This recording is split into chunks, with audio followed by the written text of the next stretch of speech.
Teď to teprve. Ano.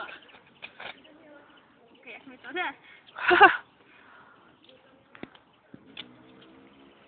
Jo, dobře. Se ti hodí?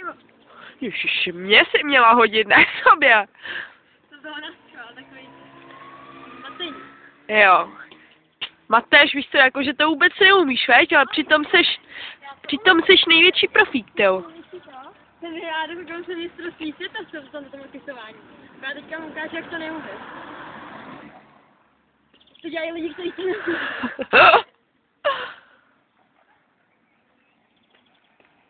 Jo, dobře. Teďka to si hodím z jedné nohy na dvě. Tak Matej, víte co, jako. Tak vedle.